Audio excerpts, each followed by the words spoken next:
Bonjour et bienvenue dans ce 4e épisode de Toit et Bois.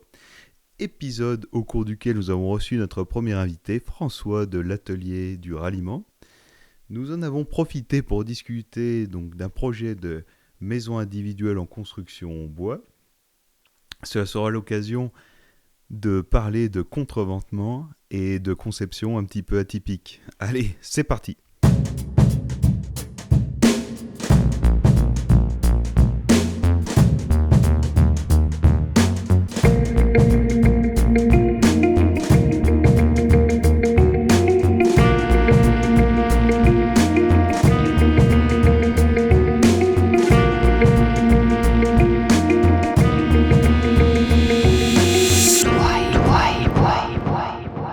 Et bonjour, bienvenue dans ce 4e épisode de Toit et Bois. Je vais vous montrer effectivement ce titre un petit peu provocateur, contreventer la lumière. On va aborder effectivement quelques techniques pour contreventer les structures. Et c'est surtout le premier épisode où je vais recevoir un invité, donc l'architecte de ce bâtiment. Bonjour François. Bonjour Maxime, merci pour l'invitation. Merci d'avoir accepté également mon invitation. Tu es le premier donc à te porter au jeu du podcast sur Toit et Bois. Tu vas servir de témoin pour ceux qui vont te suivre. Merci. Donc, pour ceux qui ne te connaîtraient pas, François, présente-toi et ainsi que l'atelier du ralliement, donc atelier d'architecture que tu as fondé. Effectivement, Atelier du ralliement, un atelier d'architecture qui est en place maintenant depuis peu d'années, mais quelques années quand même. Il existe physiquement depuis 2020 et puis il est structuré en tant qu'entreprise individuelle depuis 2022. C'est un atelier d'architecture qui est ancré dans son quartier, le quartier d'Albi à Nantes pour ceux qui connaissent, et plus précisément la place du ralliement. Alors, encore une fois, pas celle d'Angers, celle de Nantes. Il y a la célèbre place du ralliement à Angers, mais on est sur la moins célèbre place du ralliement à Nantes. Et cette activité se situe dans un local qui est en réalité un ancien bar sur lequel il y avait encore cette enseigne. Le bar s'appelait Le Ralliement. Et il y avait beaucoup de symboles très intéressants dans ce lieu. Premièrement, quelque chose qui me tenait à cœur, le rez-de-chaussée, ouvert sur l'espace public pour remettre un peu le métier d'architecte dans le quotidien d'une vie de quartier. Et puis, ce lieu aussi un peu structurant autour de la place, dans lequel on peut se réunir pour faire effectivement de l'architecture et peut-être d'autres choses de temps en temps. C'est vrai qu'on est toujours en interaction avec les passants quand on vient de voir. On sent que c'est une plateforme d'échange un petit peu, là, cet atelier du ralliement. Peut-être après avoir décrit le lieu, à quel type de projet vous vous attelez à l'atelier du ralliement ? Alors, depuis qu'on est constitué, on a eu l'opportunité de faire différents types de projets.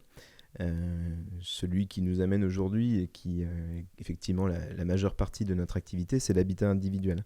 Et l'habitat individuel en particulier dans des contextes existants, souvent dans le meilleur des cas à rénover, dans le pire des cas très dégradés.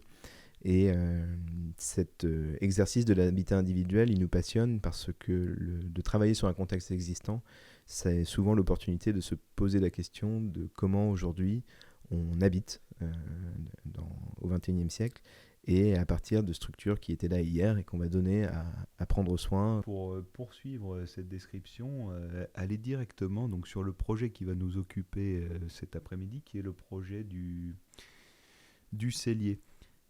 Peut-être, François, pour commencer, explique-nous, donc tu dis que tu travailles sur l'existant, peut-être décris-nous dans un premier temps le contexte, puisque le contexte, tu l'as rappelé, c'est le primat, c'est la contrainte première. Finalement. Initiale, tout à fait. Le contexte de ce projet, alors c'est un projet qu'on a intitulé Tout cabané chez nous, si vous souhaitez le retrouver. C'est un projet, pourquoi Tout cabané ? Parce qu'il s'inspire dans sa configuration sur un terrain très horizontal avec cette émergence verticale des barques à fond plat qu'on retrouve couramment le long de la Loire. Et le contexte existant, effectivement, c'est cette maison individuelle sur laquelle qu'on trouve en arrivant, qui est une maison de plein pied, qui fait 50 mètres carrés en tout. Mais sur ces 50 mètres carrés-là, on va avoir 28 mètres carrés construits entre guillemets en dur, qui vont être l'habitat, donc c'est un tout petit habitat, hein, sur lequel on arrive, l'habitat principal avec un séjour et une chambre, et des pièces d'eau. Et puis les 22 mètres carrés restants, ce sont principalement une verrière qui est orientée sud-ouest, donc pas forcément très bien orientée, et puis une espèce d'annexe qui n'est pas du tout ouverte sur son environnement. Et cette maison, du coup, cet ensemble-là se situe un peu pris entre deux types d'environnement, pour simplifier. Un qui va être caractérisé par le parking d'une halte ferroviaire, et de la halte ferroviaire qui est attenante. Donc un environnement qui n'est pas forcément celui sur lequel on a envie de s'ouvrir quand on imagine son habitation.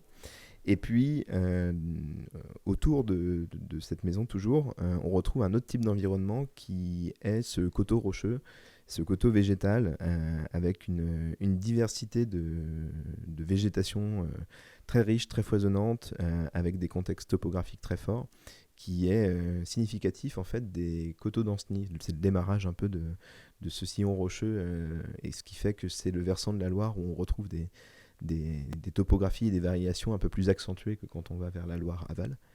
Et c'est sur ces caractéristiques-là qu'on va s'appuyer pour proposer un habitat qui va être plus résolument tourné vers cet environnement naturel.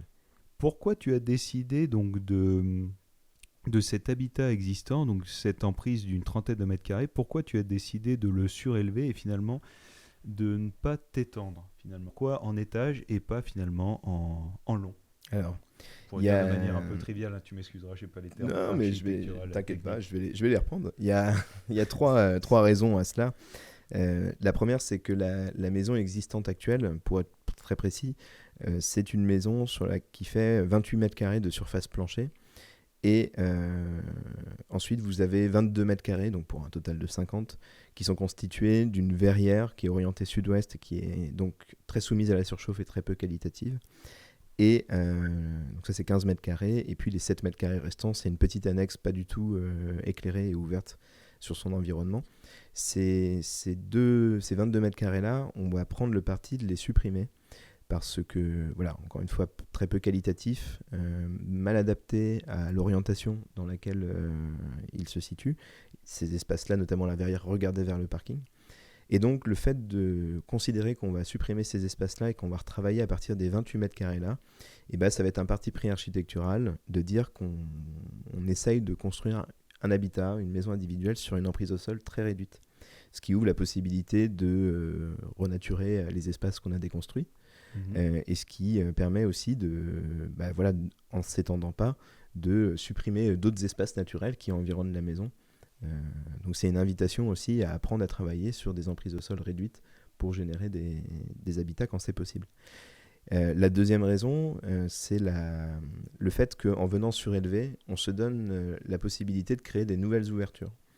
Et ces nouvelles ouvertures, c'est l'opportunité de faire l'intention qu'on a précisée au début, à savoir de tourner le dos au stationnement, qui ne nous intéresse pas vraiment, et de proposer des nouvelles ouvertures qui vont être en lien avec l'environnement naturel, donc la roche, les végétaux, toute la richesse qu'il y a autour de nous, par des ouvertures qui vont être très généreuses, très localisées et en même temps donc très généreuses. On a cette réponse, effectivement, ne pas s'étendre, ne pas entre guillemets bétonner de nouvelles surfaces de terre et d'en laisser libre. Et on comprend maintenant avec le contexte comment vous avez conçu, comment vous avez réparti finalement votre logement en 3 plateaux finalement, le rez-de-chaussée, le Quels plus 1 et usages, le plus 2. quels usages on retrouve dans chaque usages niveau. vous avez retrouvé dans chaque niveau et pourquoi vous en êtes arrivé là finalement? C'est important ça. Et ben effectivement, la surélévation donc de 2 niveaux en plus du rez-de-chaussée, ça génère, comme tu l'as dit, 3 plateaux, 3 formes de plateaux rectangulaires, sur chacun desquels on va mettre des usages spécifiques. Et par exemple, au rez-de-chaussée, c'est le niveau qui va accueillir toutes les pièces humides pour des questions d'économie aussi, de linéaire de réseau, de choses comme ça. Et on va retrouver donc la partie cuisine, salle d'eau, WC, buanderie. Et ensuite, ça permet de libérer en R+1 un espace qui est totalement ouvert, qui est traversant entre les deux environnements que sont un grand cèdre sur la partie sud-est et puis tout le coteau rocheux constitué de mousse, de cactées, etc., qui se situe au nord-ouest. Et donc ce caractère traversant, il est rendu possible parce qu'effectivement toutes les fonctions un peu plus structurantes sont disposées au rez-de-chaussée et au R+2. R+2 qui accueille les deux coins nuits qui caractérisent cette habitation. Excellent. Donc du coup, on a le contexte et on a effectivement, tu nous renseignes un petit peu sur le parti préarchitectural. On en discutait avant tous les deux. Tu définissais effectivement un projet comme un choix de curseur. Effectivement, parce que finalement, il y a toujours une réalité matérielle pour toute maîtrise d'ouvrage. Et tu nous expliquais effectivement là que tu as fait le choix donc des ouvertures pour mettre en valeur finalement ce coteau qui était présent. Quels critères finalement t'a permis, pour le dire de manière un petit peu triviale, mais sur quels critères tu as été un peu plus, entre guillemets, plus léger pour entrer dans ton économie de projet globale finalement? Alors tu l'as dit, effectivement, nous on a l'approche d'un projet architectural quel qu'il soit, dans des économies limitées, parce que c'est ça qui fait qu'au final on réfléchit avec une logique de curseur. C'est que si on a des budgets conséquents, on peut peut-être pousser un peu tous les potards. Là, c'est souvent pas le cas c'est même jamais le cas dans les projets qu'on a, mais c'est ça aussi qui est un petit peu stimulant. Et donc sur celui-ci, donc dans cette économie restreinte qu'on a, l'idée, et c'est une idée qu'on pousse assez souvent à l'atelier, c'est effectivement de trouver des ouvertures très généreuses, je vais dire au détriment, ou en tout cas en trouvant d'autres solutions sur d'autres aspects du projet qui vont permettre ces grandes ouvertures généreuses dans une économie maîtrisée. Et donc, dans ce projet-là en particulier, un des curseurs que l'on abaisse un petit peu dans les moyens économiques qui sont mis dedans, c'est le bardage extérieur, ce qu'on va réaliser avec des rouleaux de canis d'osier qui sont déroulés le long de la façade. Et pourquoi on a retenu ce choix-là, entre autres raisons, c'est que l'idée est de pouvoir disposer d'un matériau relativement économique. C'est un matériau manufacturé qu'on trouve dans le commerce, qui est disponible en l'état. Ça reste un matériau naturel, on parle de l'osier.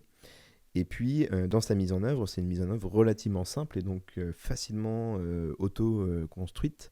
À partir du moment où on anticipait les choses avec le charpentier qui nous a mis à disposition des lithos verticaux, charpentier Thierry Habitat que l'on salue. Et sur ces lithos, entre guillemets, il n'y avait plus qu'à, même si ça prenait un certain nombre de temps et d'efforts, à crampillonner, c'est-à-dire de venir planter avec une masse des formes de U avec prépointées qu'on utilise tout simplement pour fixer des clôtures avec ce type de produit-là. C'est presque la même mise en œuvre qu'une clôture agricole, mais disposée verticalement et surtout dans une mise en œuvre très facile finalement et très accessible. Une masse, des crampillons et la canisse. Oui, effectivement. Donc, par contre, tu nous expliquais que ce choix était quand même... c'est pas qu'une question de potard aussi également. Elle s'inscrivait, tu nous racontais finalement aussi dans l'histoire du cellier. Est-ce que tu peux nous en dire plus aussi sur ce point d'histoire? Effectivement, c'est un matériau... alors, il rentre un peu dans cette catégorie qu'on pourrait qualifier de low cost. Et dans cette catégorie-là, il y aurait plein d'autres solutions que la canisse d'osier. Il y a plein d'architectures qui témoignent d'autres solutions low cost. Pourquoi celle-ci? C'est qu'effectivement, elle vient s'insérer dans un environnement naturel très présent et dans laquelle on a essayé de faire en sorte que cette maison soit en résonance avec les éléments végétaux qui l'entourent. Et puis, il y a cette notion effectivement de clin d'œil au patrimoine de l'histoire du cellier, puisque de l'autre côté de la gare, de la halte ferroviaire, se trouve l'île Neuve, pour ceux qui connaissent. Et sur l'île Neuve, les cellariens les plus âgés ont connu une oseraie, un endroit où on produisait de l'osier à destination du commerce, et qui avait fait partie de l'activité environnante pendant un certain temps, et la proximité des voies ferroviaires permettait le commerce de l'osier. Et cet écho-là a été reçu par certaines personnes du cellier comme quelque chose qui faisait un peu le lien entre certaines époques. Et comme c'est un projet de maison qui est très à la vue de tous, parce que finalement il est visible depuis le parking, c'était intéressant aussi d'avoir cette matérialité qui parle à d'autres et pas que à nous. Très bien. Avant d'entamer donc des sujets un petit peu plus structuraux finalement sur qu'est-ce que ces ouvertures généreuses ont entraîné en termes de stabilité, est-ce que tu peux nous dire un mot sur les isolants que vous avez retenus parce que c'est quand même quelque chose qui témoigne d'une pratique globale au sein de l'atelier du ralliement. Alors c'est vrai que dans les potards qu'on n'abaisse pas souvent, enfin même jamais, c'est la nature des isolants qu'on souhaite systématiquement biosourcer. On considère à l'atelier, on n'est pas les seuls, hein, mais que en tout cas dans un mur ossature bois, le volume pris par l'isolation est au moins plus de la moitié du volume spatial de ce mur, et donc que le choix de ce matériau-là en termes de quantité de matière est essentiel. Et on va toujours plaider, pousser à des solutions biosourcées pour ce faire. Et donc, dans ce projet-là, en l'occurrence, on retrouve en isolation par l'extérieur des murs existants conservés en rez-de-chaussée de la laine de bois. Et en continuité de cette ITE, sur les murs neufs rapportés, on est sur des murs neufs en ossature bois, donc isolés de manière répartie, avec également de la laine de bois entre montants. Et on a un complément d'isolant par l'intérieur qui est réalisé avec soit de la laine de chanvre, soit de la laine de coton recyclé. Excellent, oui, c'est des isolants biosourcés qu'on voit apparaître de plus en plus finalement qui peuvent se suppléer donc à des isolants type laine minérale qui sont assez courants, qui peuvent apporter une réponse tout aussi qualitative. On va vous expliquer comment on a contreventé donc de manière originale cette configuration particulière. Allez, c'est parti. Et donc voici la 3D donc, du projet du cellier réalisé par le charpentier Tiers Habitat que je remercie de m'avoir prêté. Donc on retrouve effectivement nos deux baies vitrées. Qu'est-ce qu'elles nous empêchent de faire? Elles nous empêchent de redescendre les efforts au sol jusque dans les fondations. Donc il fallait trouver une solution pour contreventer. On aurait pu mettre une pallée de stabilité. La pallée de stabilité à exclure pour des raisons évidentes, ça bouche la vue. On aurait pu mettre également un portique métallique. Un portique métallique, c'est une solution qu'on a exclue pour deux raisons. Le portique métallique est assez embêtant à insérer dans une ossature bois et on n'avait pas un retour au sol des efforts qu'on pouvait garantir sur le mur maçonné existant. On a donc choisi, pour contreventer le bâtiment, donc de se servir de la pallée de stabilité centrale. La pallée de stabilité centrale, c'est un élément dont on a discuté avec François, elle lui permet de faire toute sa circulation verticale et on l'a adapté aux contraintes mécaniques. Donc la pallée de stabilité centrale nous permet également de s'assurer du retour au sol des efforts, vu qu'on a créé une fondation neuve. Et du coup, on a une totale maîtrise des efforts, du mur jusqu'à la pallée, jusqu'à la fondation. Je vous refais rapidement le cheminement des efforts. Donc, quand il frappe la maison, donc il frappe le montant ramène les efforts de vent sur les planchers. Sur les planchers, donc j'ai fait mettre donc en conception donc une poutre au vent dans l'épaisseur du plancher. Une poutre au vent, pourquoi spécialement rajoutée? Parce que pour qu'on contrevente, vous savez, le panneau SB doit être couturé 4 côtés. Donc pour le couturer 4 côtés, il faut mettre une entretoise. Et personne n'aime vraiment mettre d'entretoise sur des petits projets. Et là, on avait un sujet donc de porte-à-faux, vu que mon diaphragme est en porte-à-faux, vu que je ne redescends pas les efforts au sol. Donc cette pallée de stabilité, donc on recrée en fait finalement une poutre treillie avec deux montants à plat.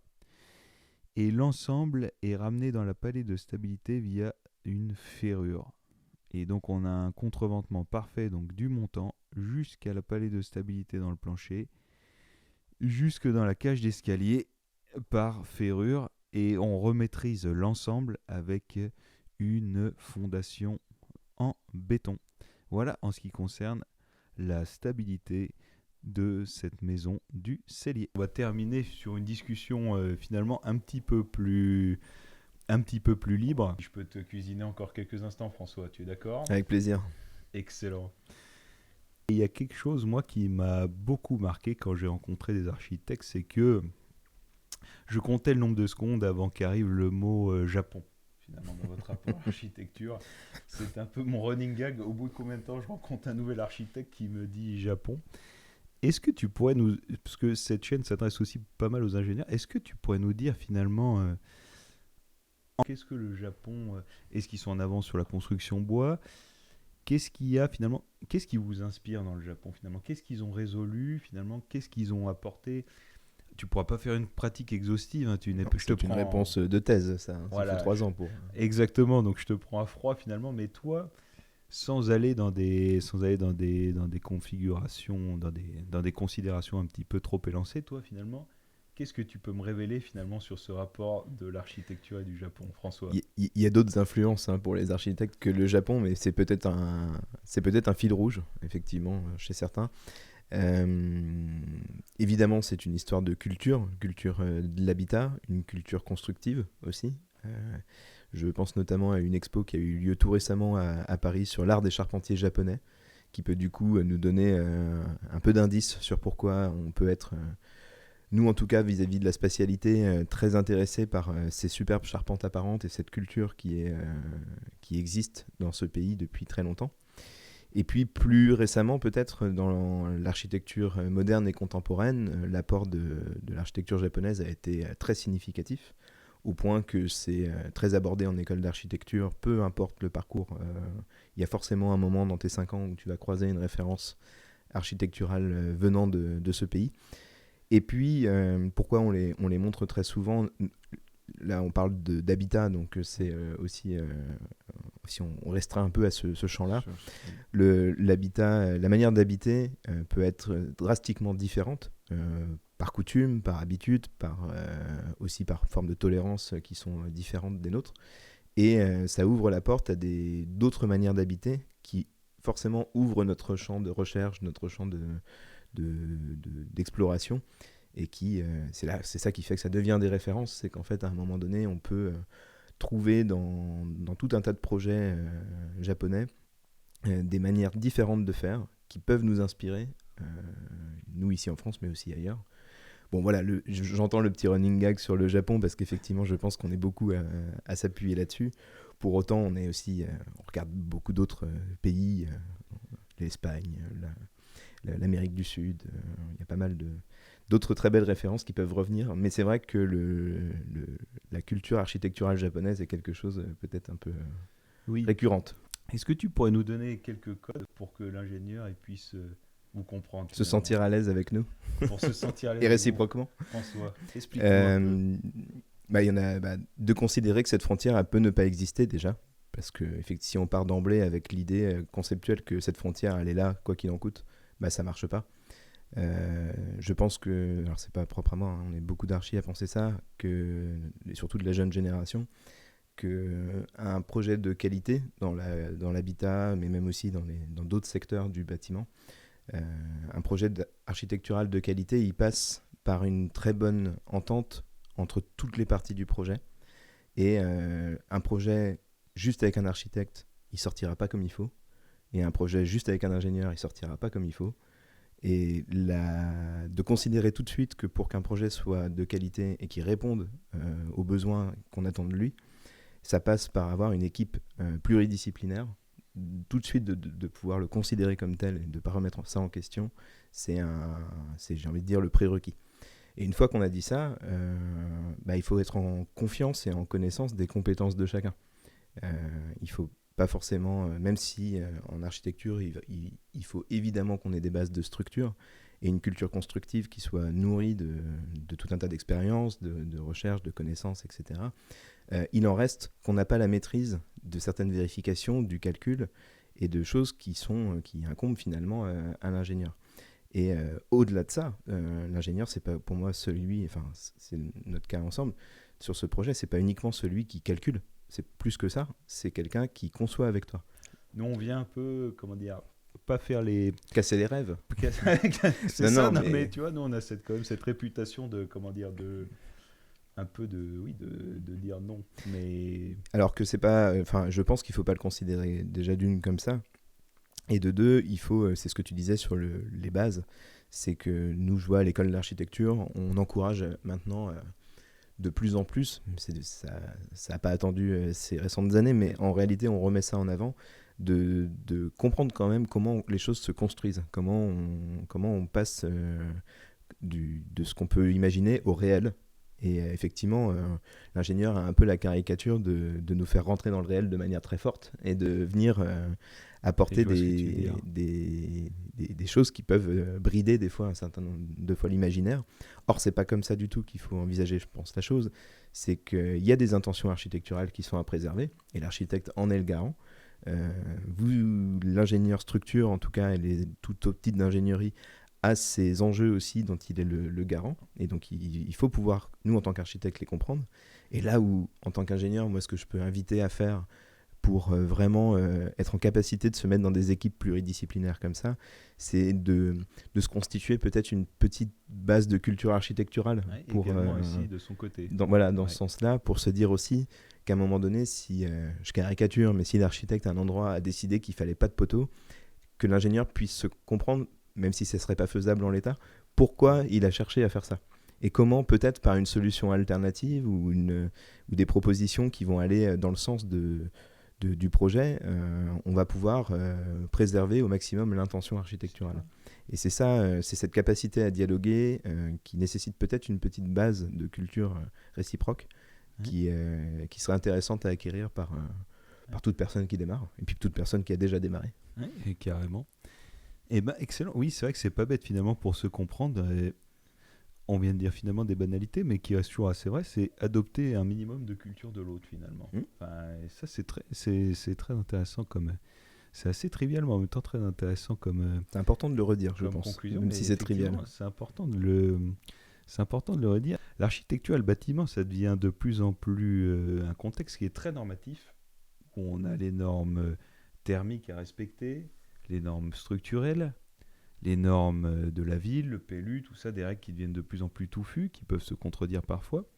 Et finalement, on a l'impression que ça bride un petit peu j'ai quelques échos que ça bride un peu l'architecture. Quel conseil aussi tu pourrais donner finalement à un jeune architecte pour pas qu'il se fasse brider par ce cadre? Parce que il existe, mais si on pense dans ce cadre, finalement, comment on peut produire de l'architecture à partir d'un cadre de toujours plus complexe finalement? C'est un peu ça. Quel conseil tu pourrais donner finalement pour que la norme ne prenne pas le pas sur le coup de crayon? C'est un conseil plus à destination de toute personne qui travaille dans le bâti. C'est de faire des fois de prendre le risque des fois de faire l'exercice de sortir un peu de ces limites-là, quelles qu'elles soient des fois. Ça peut être des limites normatives, des limites administratives, et de tester, juste voir un peu les choses, de chercher un petit peu en dehors des clous, et beaucoup d'innovation, même de mise en œuvre. Je pense souvent au réseau de la filière paille qui a su se mettre en place parce qu'ils sont allés faire des tests dans des endroits où les normes ne préconisaient pas ce matériau-là. Donc ils ont trouvé des endroits sur des chantiers peut-être privés, mais des chantiers qui sont devenus des chantiers tests, qui ont servi d'étalons pour faire passer un certain nombre de calculs, de vérifications, qui ont abouti à des règles professionnelles. Et donc, on structurait des filières comme ça. Et moi, c'est le côté un peu positif des choses que je retiens, c'est que pour pouvoir quand même aller de l'avant au milieu de toutes ces règles, il ne faut pas des fois hésiter à aller juste se situer un petit peu à côté pour voir si, en en sortant un petit peu et en étant accompagné, il ne faut pas s'isoler non plus, on peut étirer le champ des possibles et emmener vers d'autres manières de faire qui ne sont pas uniquement constituées de normes. Oui, finalement, l'idée, c'est pas de faire n'importe quoi finalement pour sortir de la règle pour créer, mais c'est plutôt l'idée de la connaître finalement pour comprendre en quel sens elle a été faite, et quand on comprend en quel sens elle a été faite, on comprend comment la détourner. On peut respecter finalement... Ou pas, justement, comprendre qu'elle est effectivement très structurante. Et du coup, il faut la conserver. Ou alors comprendre son essence pour se dire on respecte pas la forme, mais on respecte le fond. C'est-à-dire, on comprend par exemple que tel type de mise en œuvre est risqué à cause de cette problématique, et on peut la contrer finalement par d'autres problèmes, et en raisonnant avec intelligence pour se conformer au fond et pas à la forme aussi. C'est un principe finalement, se recomprendre pourquoi on a fait toutes ces normes. Pour rebondir là-dessus, je fais toujours le lien avec le projet du cellier parce que c'est celui-ci qui nous anime. Mais par exemple, le travail qui a été réalisé par tes soins sur la question des poutres au vent, c'est clairement une forme de réinterprétation ou en tout cas de conception liée à une manière de faire, de mettre des poutres au vent dans des planchers sur une maison individuelle. Bon, il n'y a aucune norme qui l'interdit. Par contre, il y a une normalité peut-être qui fait qu'on n'a pas le réflexe d'aller sur ces solutions-là.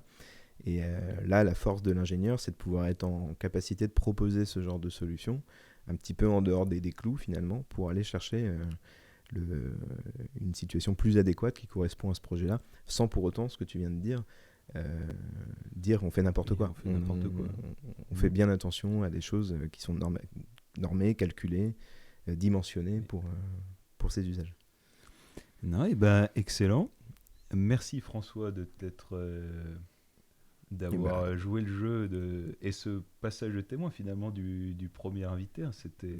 C'est le plus dur parce que les autres, après, ils auront une vidéo témoin qui leur permettra de voir à quelle sauce ils vont être mangés. Et du coup, merci François. Ça va, c'est pas trop violent quand même. C'est pas trop violent, c'est bon François. Mais vous pouvez venir les autres si vous voulez. Et ben, excellent François, merci d'avoir accepté de répondre à la question. J'espère que cet épisode donc sur ce projet du cellier vous aura plu. Et on se retrouve très vite pour de nouvelles surprises, pour un nouvel épisode de Toit et Bois. D'ici là, portez-vous bien et construisez en bois. Au revoir. Au revoir.